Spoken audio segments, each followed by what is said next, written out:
had no solid food, I would say it had to be at least 60 days, maybe even 90 days. Wow. No solid food to eat at all.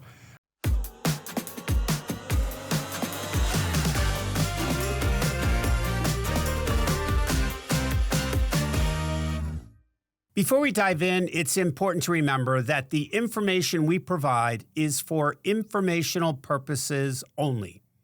Every situation is unique, and decisions regarding your health or legal matters should be made after consulting with your own doctor or lawyer. Our aim is to inform and empower, but personal circumstances require personalized advice. Hi, welcome to another edition of Justice in Scrubs. I'm attorney Richard Hastings, and I'm joined by my co-host, Dr. Jeff Michaelis. Today, we have an exciting, interesting guest. I've known Bruce for probably 40 years, 35 years. Yes. He's a patient of mine, and he has an interesting story to tell us about his surgery for weight loss, and Bruce has become a great friend of mine. So welcome, Bruce, and let's hear your story. Okay, well, started a long time ago, I guess, when I was on the heavy side, and I developed diabetes, type 2 diabetes, and through my life, I was always on the heavier side, but I kept getting bigger and bigger.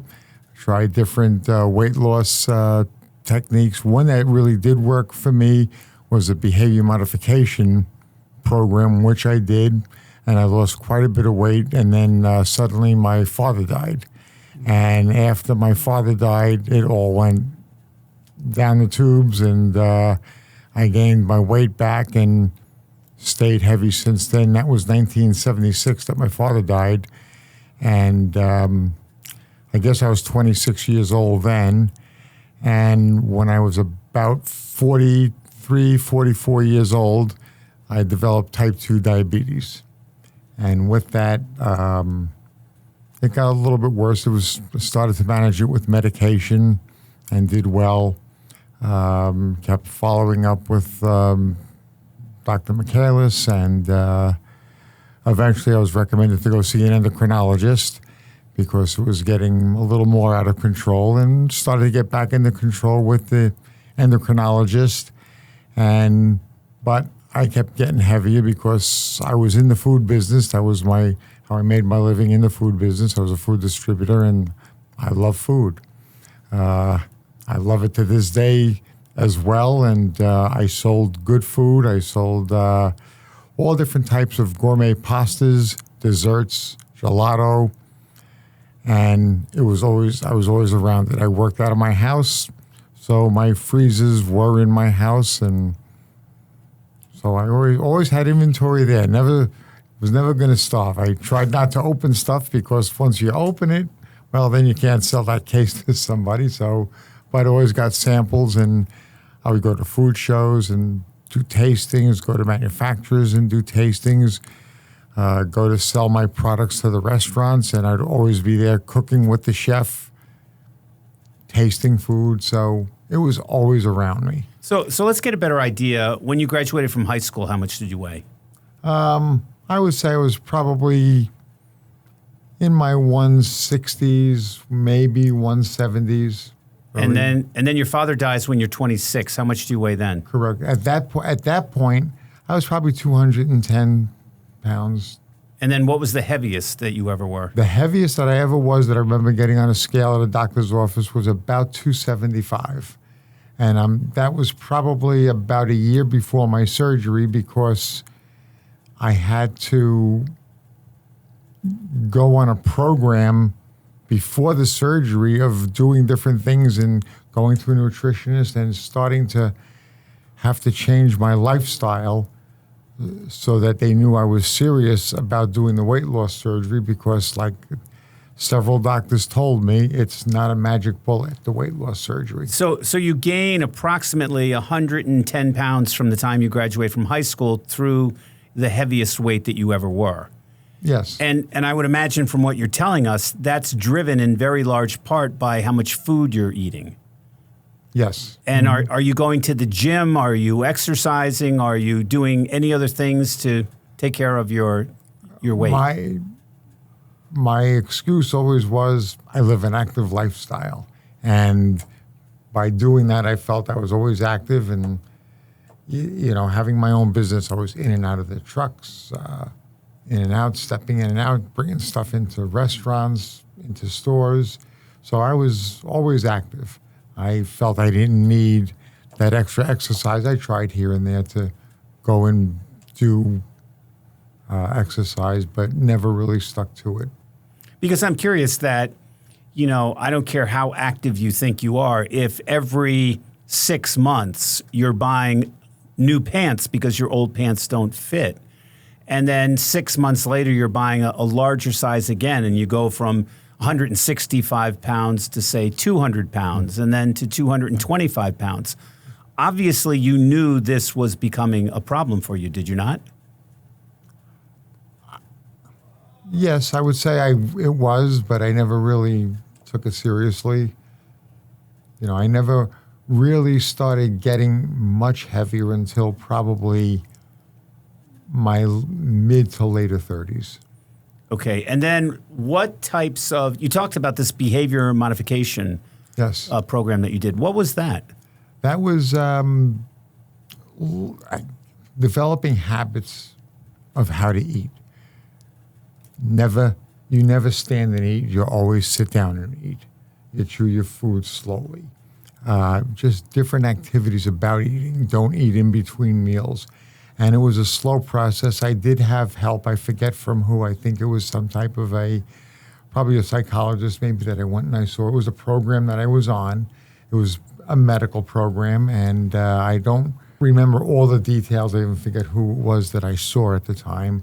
But that behavior modification program, I remember doing, and my father always warned me about, you're getting heavy.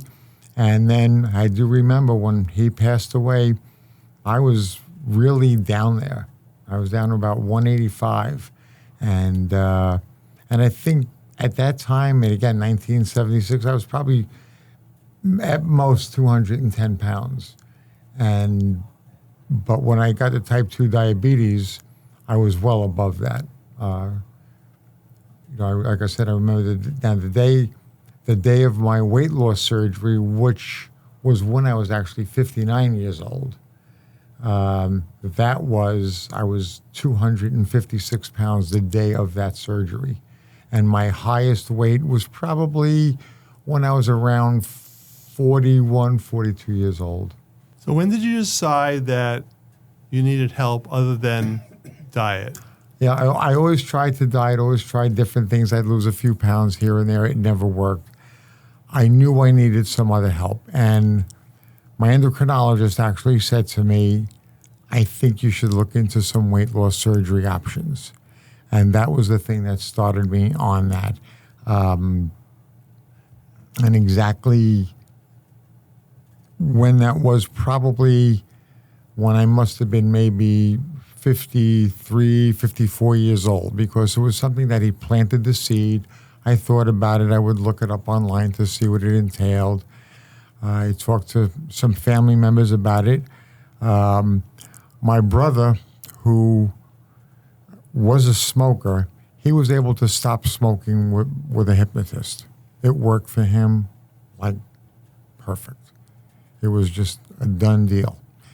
He had tried quitting smoking many times. He tried a hypnotist. And when I told him I was thinking about weight loss surgery, well, why do you have to go through surgery when there's other ways you can do it? And I said, well, I've tried other ways.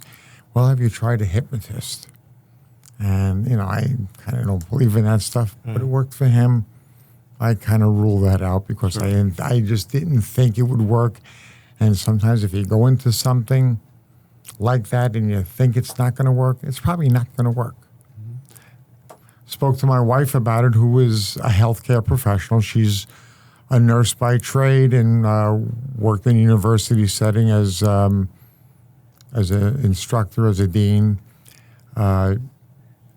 She was not happy at the time about it because the weight loss surgery concept was still fairly new.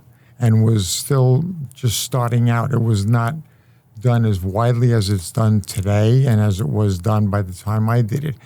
And she felt there was not enough documentation and results to say that, yes, that's good, it could work. Yet my doctor kept talking about it.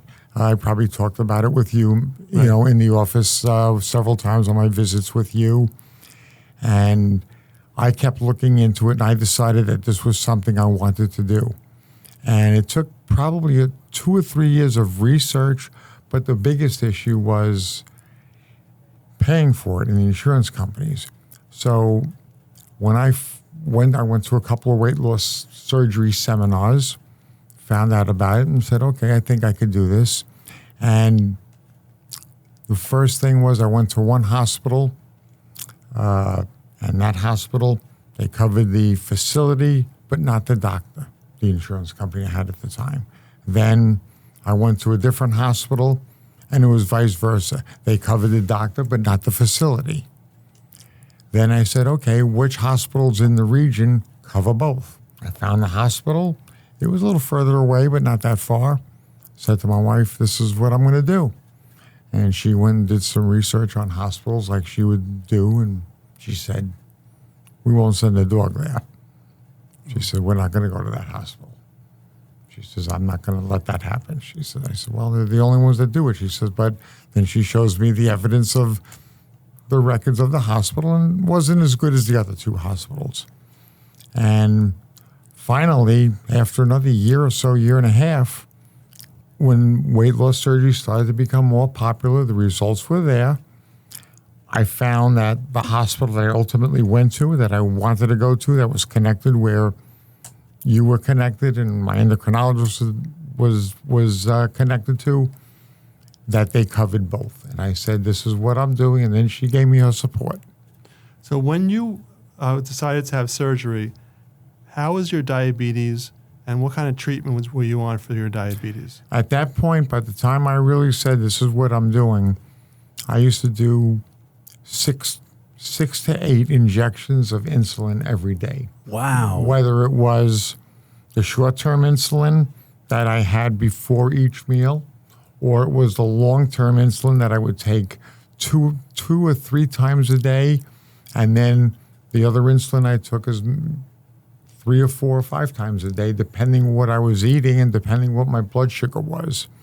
And I didn't have the glucose readings or the blood sugar reading monitor that I have now, where it's on my arm. And I always know what my blood sugar is, so I can plan accordingly, know, hey, you better watch out. Because to this day, I still enjoy food. Even though I'm not in the food business, I sold the business, I'm retired from it. But I still enjoy things. I enjoy cooking, I enjoy eating, but I can't eat as much. But 6 to 8 injections of insulin per day was a lot. I always had to carry the supplies with me. And then the other thing that made it even worse was twice a year, I had to go see a retinologist because I developed diabetic retinopathy. And it was getting to the point that twice a year, I would go to the retinologist and lay back, and I would get injections in both eyes to help my diabetic retinopathy. And I would imagine every time, I mean, assuming you're going in for yearly physicals, your doctor must be all over you saying, Bruce, you've got to lose weight. Yes. And I would imagine you've had other health challenges just carrying all that weight around with you, whether it's your joints or whether it's being tired or whether it's heart issues or being at risk for a stroke. Well, always at risk for stroke, heart attack. Like my endocrinologist always said to me, it's a progressive disease. And I saw it progress. I never really had the joint problems, never had the out-of-breath tiredness. I was always pretty healthy. I kept going. It didn't bother me that much, and that's why I guess I didn't worry about it, because it didn't stop me from doing anything. So the thing I'm thinking about is and obviously we're all different, and I'm wondering if this is an addiction type issue, because if I went to the doctor multiple years in a row and I was told you're way too heavy, I have diabetes perhaps that's triggered or exacerbated by my weight, if I'm having problems with my eyes, if I'm having problems with other health issues, I think I would say to myself that, as difficult as it might be to cut down on my food intake or to start exercising on a regular basis, I would do that. But I'm wondering, I guess part of it is you're not thinking it's that big of a problem, or perhaps it's an addiction issue with the food, or what's the thought process behind not doing that on your own? I guess I would say to myself certain things. It's not going to happen to me. I'm not going to get an early death, a heart attack, or a stroke because of this. It's not going to happen to me. But I would definitely go along with you saying it is an addiction. I felt I was addicted to food. And it provides you with comfort and makes you feel... Yes. Yeah. And to this day, I still love food. But because of my weight loss surgery and medicines that I'm also on now, I just can't eat as much. I don't eat as much. I stay away from certain things. The blood glucose monitor that I have on me now, I'm always aware of what my blood sugar is, and that makes me slow down and not eat certain things. So was there some event or something that caused you to say, I've got to take care of this? Well, once I knew that I could get the weight loss surgery, covered by the insurance, I had made up my mind to do it. However, in the course of all this decision making, there was two men that I knew that were my role models for me making this decision that I have to get the weight loss surgery. One was the husband of my wife's boss at the time, and he was a type 2 diabetic. He had probably more issues than me. I'll never forget traveling back from a business trip that we had all gone on together. We're in one of the airports doing a changeover, and he's asked his wife, when you're up there, get me a bar of candy of this sort. And I said to him, how can you do that? You're diabetic. He goes, well, that's what they make pills for. That was his attitude. And before my surgery, after my surgery, I saw him pass away in his 70s, a little older than I am right now. And he passed away from being a type 2 diabetic. And I used to see him eat worse than I did and have that. And that bothered me. I watched him because he was probably about 12 years older than I was, maybe a little more. And so I said, okay, maybe that's what I'm going to be like when I get to be that age. And then another colleague of my wife, her husband was a type 2 diabetic. And again, he was even a little bit older.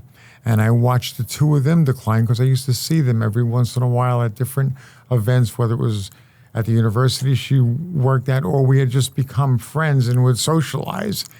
And I watched those two gentlemen go, and I said, I don't want to get like that. And I think the weight loss surgery really helped me. And it took me about 2 or 3 years of research doing the weight loss surgery to do it, to pick it, to get the surgery approved.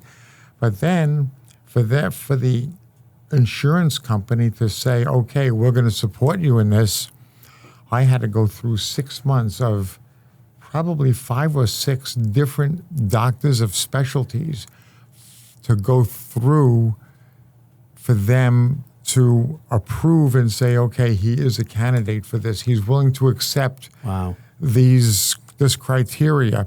I had a sleep apnea test. I had to get a psychological test. I had to see a neurologist. I had to see a cardiologist, do all different types of cardiac testing.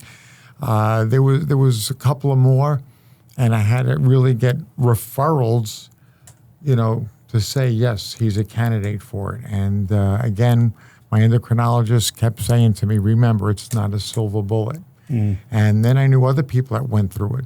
Then I'd hear stories, well, yep, I went through it. And boy, he's about a month later, he said, I was able to go to McDonald's and eat a Big Mac. And I said, well, what did you really bother going through it if that's your attitude?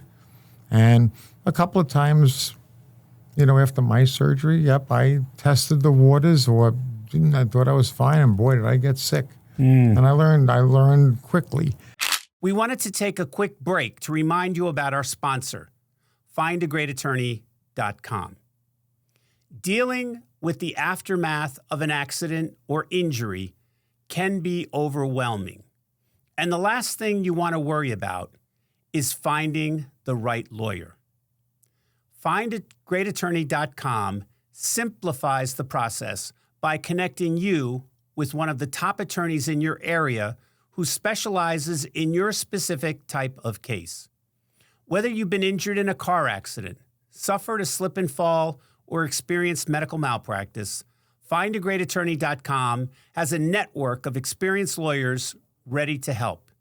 And remember, their service is completely free, so you can focus on your recovery without worrying about the cost of legal representation. If you or someone you know needs legal assistance, don't hesitate to visit FindAGreatAttorney.com and let them match you with one of the best lawyers in your area for your needs. So let's talk about the surgery and the post-op period, a couple of days after surgery. So what was it like after surgery, and what kind of restrictions did you have with the food, and how was that process? Actually, could we find out first what was the surgery? The surgery was, I had the Roux-en-Y gastric bypass surgery, which is the most radical surgery that you can have for weight loss, at least at the time, and I still believe that that's still the most radical surgery. They had started coming up with the band, which you could probably explain a little bit better. Then there was the sleeve, which they put a sleeve around your stomach, which would make your stomach smaller. Then that was adjustable. There was the band, the sleeve, and then there was also the duodenal switch. And then I went to my doctor and said, what about doing the duodenal switch? Because I'm scheduled for the Roux-en-Y, but I think that sounds better. Nope, you don't want that. This is the one you want. Typically for diabetics, we do the big one Mm-hmm. because you need the most weight loss, and then you need to keep it off. So the Yes. stomach is smaller with the bigger surgery. Right. So you can't handle as much food. Right. So typically for the patients, especially on insulin, we at that time recommended the big surgery. Right. And that's what you had. Correct. And what is the big surgery? So they take a big part of your stomach out, and then they reconnect where the food goes down. So it's called a Roux-en-Y because it changes the way the food passes and allows the secretion of insulin to be lower. It does a lot of metabolic things also. So it's a physiologic surgery. So it makes the stomach smaller, but it also affects where the hormones go and what they do after the surgery. So it really takes care of everything. And there's usually a significant weight loss right away.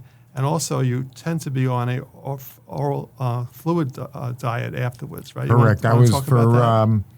I remember the first couple of days, it was just starting back with liquids. Eventually, it wasn't too much longer after that, probably within a week, I was able to drink protein shakes, and I looked forward to them. And I had no solid food. I would say it had to be at least 60 days, maybe even 90 days. Wow. No solid food to eat at all. It started off with the protein shakes. Then it went to pureed food. And from then it slowly started getting bigger and bigger. And it probably wasn't until 3 to 4 months before I was able to eat anything solid. And I recall specifically, I enjoy cooking, and I belonged to the Knights of Columbus, and we had a fundraising dinner that we were doing for St. Patrick's Day. And we were making a big corned beef and cabbage dinner. I had just recently, like within a week to 2 weeks, been able to eat solid food. And I was the main cook for this dinner because I had the recipe. I was cooking it for years. I was the one that they counted on to really head the kitchen and cook this meal. And I remember cooking that day. It was in March, around St. Patrick's Day. And that was my surgery was early January. This was around March 17th. so a little over 3 months. And as I was cooking and everything else, I started picking a little bit at the corned beef. And probably after everything was served and everything, I probably picked a little bit too much meat. And meat is one of the things that to this day that I cannot eat. And it doesn't, when I say meat, it's any type of flesh, whether it be fish or meat, no matter what kind of meat it is, any type of flesh. I could only eat ideally 4 ounces in one sitting, maybe 5. And if I push it to 6, I'm sick for several hours. And I learned. And the cabbage too wouldn't have helped. I didn't eat anything else. I picked on the meat because the meat was delicious. It really was excellent. And boy. So after not eating for 90 days, I would right. imagine it was. And I ended up eating too much meat. And I just said to everybody, I said, I'm done. I have to leave. I got myself home and I remember there are seminars that you go to, work sessions, after the weight loss surgery that the hospital would put on. Sure. For people post weight loss surgery. And everybody said, you're going to get to the point where if you take one bite too much for hours, you are just going to be out of it. You're going to be sick. You're not going to be able to do anything until it takes time for that food to digest, or it leaves your body one way or the other. So is it like feel like you're going to throw up sick, or is it a cramping sick? Or is it was a feeling that you might be having a heart attack. It was up here. Really? It was just so full. And boy, I had been warned in those seminars, and boy, I learned it, and I learned it quickly. And then sometimes it took a couple of years to really set in. So just to go back for a minute, this is not laparoscopic surgery. This is slice you open and then cut your stomach out? They did mine totally laparoscopic. Yeah. They learned how to do it laparoscopically from the time when my wife said, you really shouldn't have it, until when I did it, they did it laparoscopically. Yeah, they used to do it open, but since then they do everything laparoscopically. Yeah, it was amazing that I just have these small little cuts. It wasn't wide open surgery.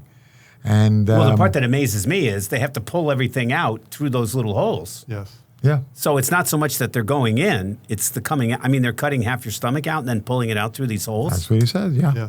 Yes, that's what they do. It's amazing. Wow. So you basically go from January through March the 17th of not eating anything. Roughly, yeah, about that, yeah. And what do you feel like during this time? Are you miserable? Are you irritable? Are you cranky? Mentally, I was prepared for it. I accepted it. I knew about it, and I just was prepared for it. So I followed those guidelines like crazy. And I probably lost, in the first 3 months, I lost probably 40 or 50 pounds. By June, I kind of leveled off where I lost my weight, and I think I got down to about from 256 the day of the surgery down to about 190, and that's where I leveled off. 190, 192, I bounced around those numbers. Then as I started eating more, then all of a sudden I started going up, and I hit 200. I said, put the brakes on. I immediately went back down to 190, and I stayed there for a very long time. Right around 190. Once in a while, I'd get 188, 192, but I was in that 4 to 5 pound fluctuation point where I stayed for a very long time, and I did have to start back on minimal diabetic medication, oral medication, nothing significant. For the first 6 months, I took 0 diabetic medication. Really? You went from 6 to 8 injections to 0. To 0 injections. And then why do the injections, or why does the diabetic medicine start up again? Well, because diabetes is a progressive disease, and unfortunately, it does progress. Yes. But you don't have to have 6 to 8 injections. Right. You're on an oral pill. You might have to do injections once in a while. Correct. And then we'll talk about, you went on Ozempic. We'll talk about that. I went on Ozempic a lot later as those drugs became available. But I started eating a little bit more. And again, then the numbers started creeping up. So some people that did have the weight loss surgery that I had, for some reason, no matter what they ate, I mean, their diabetes never came back, or it stayed in recession, I should say. You always have it, but it's in recession. So I'm curious, if you have half your stomach, I would imagine that you get full very quickly. Yes. Absolutely. Yes. And in addition to the fact that you're going to get full much quicker, that mentally not to eat anywhere near the amount of food that you ate before. Correct. Yes. And every once in a while I might eat just a little bit too much, and I'd be paying for it by getting that full feeling, and just leave me alone for a couple hours and it's got to pass. Yeah, it's painful. Yeah, very painful. Yeah. If you eat too much. And I've learned, and there's been times I've been at the table and all of a sudden I got a bite in my mouth and I've said to myself, okay, idiot, you took one bite too much, and I would just grab a napkin and wipe my mouth and get rid of the food. So are there things that you cannot eat now, or things you cannot drink now that you ate or drank before? There are things that I was not supposed to drink for a very long time. I'm not supposed to drink the rest of my life, and that's anything carbonated. Probably over the past 3 years, I've introduced some carbonated beverages because I really enjoy the carbonated water, but they say because the gas is going to expand your stomach. It hasn't affected my stomach. I still could only eat so much food, and that's it. I take small portions. One of my problems is I graze during the day, but I try to graze on healthy things, fruits, nuts, things like that. Every once in a while, I'll eat something that I shouldn't eat, and I enjoy it, and I'll leave it alone. Okay, you had it. Leave it alone. Enjoyed it. Be done with it. So I do have still some self-control, and every once in a while, I'm human. I still make a wrong choice. So how important was the support system that you had in place through your family or friends? Very good, but they didn't bug me saying, "Oh, you shouldn't eat that. You shouldn't eat that." They do what you want, do what you got to do. But they did support me. I'll never forget. Before the surgery, I got a letter from my daughter. I'm sorry, you got a lot of what? I got a letter from my daughter, Oh, really? and she was proud of me. Wow. It's amazing how incredibly emotional you get on something like that. Yep. Wow. So why don't we talk about your journey from, say, March of that year forward in time? How has it been? What's been different? What's been really good? What's been difficult? I started eating normal meals with a lot smaller portions. The different foods. I tried to stay away from certain foods. I tried to stay away from desserts, but I always tasted a little bit here and there. I just feel like I don't want to miss out on all these things that I enjoy. But sometimes I would just walk away from it too. Sometimes I would just walk away. That would be it. I'd tell my wife, don't even buy it. Don't have it in the house. And it still is difficult. I was still in the food business, so I still went into into my restaurants. And again, when my techniques of selling is you're going in, and if, say, you're a potential customer and you're a chef, I'd come into the kitchen with you with all my ravioli samples and all my dessert samples, and I'd say, here, take a taste. And then sometimes you might, you would go to the pot of water as a chef and throw in a half a dozen raviolis, because I'd bring in 4 or 5 different type ravioli and taste them, and they'd put them out, and however they wanted to prepare it to taste the samples. Mm-hmm. I would always have a taste while I was there, and I'd say, boy, this stuff is good, but I wouldn't go home and make it because I felt it was good. But again, that was part of my grazing. When I was a salesman, that's how I sold. I wanted to see chefs' reactions when they tasted something, because that would tell me, I could read that they liked it, didn't like it, so it would help my sale. Did it change your appetite, the surgery, or you still? Oh, definitely, yes. It changed my appetite. It didn't change my desire, but it changed the physical part of the appetite. The mental part was still there. Yeah. But the physical part, yes, it changed my appetite. As I said, I could only eat so much. And if I put too much on my plate, that was it. If I go into a restaurant, I would push half of it away, or I'd go in, order a half order of an appetizer, which still might have been too much, or a half order, or I would just have an appetizer for dinner because I didn't want to get a big dinner portion. So you weren't as hungry as you used to be. Oh, definitely, yes. And you got full quicker. Correct, yes. Right. So if you ate slowly, you would get full pretty quickly. Correct, but I still have a bad habit of eating too quickly. I have seen people that I've been with where I could be finished in a period of time and they're still another 15 minutes eating, cutting up, and the food's cold by the time you're getting it in your mouth. But they took small bites and they're skinny.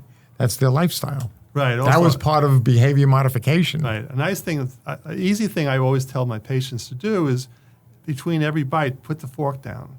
Yep, part of behavior modification. And then Yes, just those were the things. Put the fork down and then pick up the fork. So you're taking longer to eat. Correct. And then the sensation to the brain there's a delay sometimes between what you eat and when you get full. So if you eat quickly, you don't get that full feeling. But then if you eat slower, you might get full quicker because you're not eating as quickly. Correct. So And eating these are slowly the is things I'm huge. remembering from behavior modification too. Right? Yes. So eating slowly is huge. The interesting thing I was listening to is, and I find this when I go out, when you go out to a restaurant, especially like an Italian restaurant, they give you way too much food as a normal serving size. And I think lots of us just tend to eat what's put in front of us. Yes. And I would think from what you're saying and what I'm hearing is if you got a regular portion of lasagna at a restaurant or spaghetti and meatballs, that it would be way too much food for you to eat. I already know when they bring it to me, I'm not eating it all. I know that. Two things I can't eat a lot of, pasta and meat. Those two things really get to me. Bread doesn't bother me as much. I could eat more bread than I can eat pasta. I used to be able to go out and eat 2, 3, 4 slices of pizza. I eat one slice, and sometimes if they give me a big slice, I can't even eat it all. I stop. And it's remarkable because we'll go out to restaurants like that, and you'll see people eating bread and putting butter all over it. Yep. And then they order a very starchy appetizer. And then they order a very caloric dinner. And then who's not going to order dessert? Or they go out to Dairy Queen. And then you see the people waiting online at Dairy Queen. And it's like, what are you thinking? And it's so interesting that we tend to suspend the disbelief of what physical shape we're in. And you with your diabetes and you with weighing 275, which is a lot of weight to be carrying around, you kind of just dismiss it like, that's not that big of a problem. When I first lost 50 pounds, I used to go into the supermarket and I'd see like a 4 or 5 pound chicken, and I said, boy, imagine if I picked up 4 or 5 of those, or 10 of those, 5 pounds, 4 or 5 pounds each, and started trying to carry them. That's what I was carrying in my body. Right. And it's when I was much younger, we used to eat a lot of Chinese food.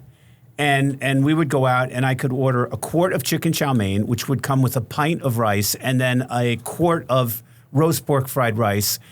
And I could eat all of that food. And then I would sit there after I ate it just feeling so disgusting.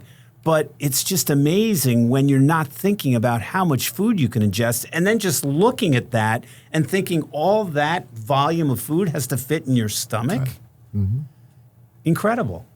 Was there any unexpected things that happened to you, unexpected outcomes after surgery that happened that surprised you? No, I would say it was really explained to me what was going to happen. Again, we had these groups that we went to, and I went to some of them, but after a while, I just felt it wasn't relevant to me. And I was prepared pretty much for everything that could have happened. I don't think I had any real surprises. But later on, as I said, the diabetes is a progressive disease. And even since my weight loss surgery, the one thing I will say, I still see the same retinologist twice a year. I go in for my exams. He does everything, the dilation, everything. I have not had an injection in my eye in over 13 years now, 13 and a half years. Wow. He says, keep doing whatever you're doing. My blood sugar level that the endocrinologist likes to see, the A1C, every once in a while I was a little bit higher, but nowhere near what it used to be. But he would say, still want it lower, still want it lower. Then he put me on a couple of medications, so I still take diabetic medication now, but nowhere near as much. And I'm a lot better off. I take these new drugs, the Ozempic, and I could feel that since I started taking the Ozempic, I lost more weight with the Ozempic because that makes you feel fuller faster and stops you from eating more, as well as has an effect on processing the carbs and the sugars and keeping your blood sugar level down. And I did get down right now. I'm about 165 right now. So I've lost more weight in the past bunch of years when I went down to 190. And I could remember the biggest size pants I ever wore was a 42. And I'm down, I wear 34 pants now. Wow. And when I buy shirts, I used to buy double extra large, then large. Depending on the cut of the shirt and where I buy it from, I could wear a medium now. A large is swimming on me. So apart from the physical loss of the weight, what have been some other big changes in your life?